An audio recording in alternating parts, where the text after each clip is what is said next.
Bonjour monsieur, tout d'abord merci d'avoir accepté de répondre à ces quelques questions. Depuis combien de temps avez-vous été diagnostiqué BPCO et par qui? Alors, j'ai été diagnostiqué PBCO en 2003. Oui, Euh, Ça s'est les premiers gros problèmes se sont révélés. C'est là où j'ai consulté un pneumologue. Après un infarctus du myocarde. à quel stade de la maladie BPCO êtes-vous aujourd'hui? Je suis à la limite 2 à 3. Et est-ce que vous pouvez dans ce contexte-là nous décrire vos symptômes? Bon, les symptômes sont relativement simples. C'est un essoufflement pratiquement permanent, c'est-à-dire vraiment une diminution de la capacité respiratoire que l'on ressent dans les activités quotidiennes de tous les jours et tout, et surtout une fatigue, une très très grosse fatigue auquel on a beaucoup de mal à se... Et une diminution de toutes, et par conséquence une diminution de toutes ces activités. Bien. Je voudrais vous interroger plus spécifiquement sur les activités physiques que vous faites. Donc, avez-vous des activités physiques régulières? Alors, des activités, je n'ai jamais été un grand sportif, mais j'ai une passion, c'est la marche. Et la marche, je marchais énormément en montagne, puisque la deuxième passion, c'est la montagne.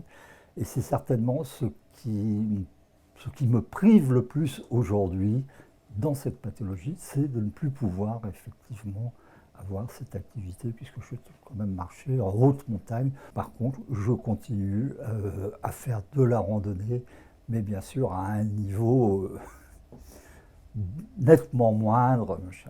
Et vous marchez Et toute l'année? Je marche, oui, presque toute l'année, hein, parce que bon, j'habite Nice, et Nice l'été, Chaud. il fait très très chaud. Alors, ces activités physiques, la marche, est-ce qu'elles vous ont été recommandées par votre médecin ou c'est vous qui avez décidé Non, bon, le médecin, mon pneumologue, bon, effectivement, fait ses recommandations, m'a fait ses recommandations bon, d'activité physique, quelle qu'elle soit, dont la marche. Bon, mais ceci dit, bon, c'est également bon, dans mon tempérament, dans ma façon de vivre, où bon, bah, je vais à mon bureau à pied, hein, pratiquement tous les jours, aller-retour, bon, sauf quand il... Et puis bon, j'essaye de partir quand même bon, le week-end, une chose comme ça. Pour ce qui vous concerne, est-ce qu'on vous a proposé de la réhabilitation respiratoire?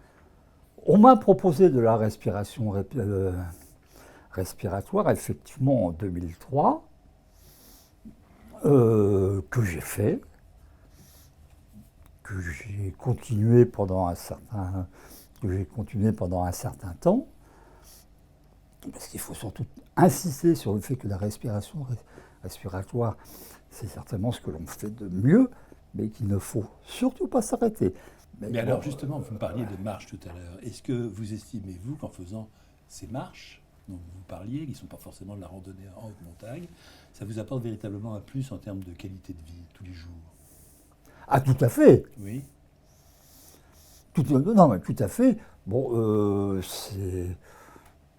c'est un plaisir de marcher, c'est un plaisir de sortir, parce qu'il faut absolument... il faut trouver toutes les possibilités pour que les gens sortent et pour que l'on sorte, parce que sans quoi vous restez devant votre télévision et puis là, il n'y a plus grand-chose à faire pour vous. Donc le président de l'association nous dit marcher, c'est ça? Marchez. Merci beaucoup.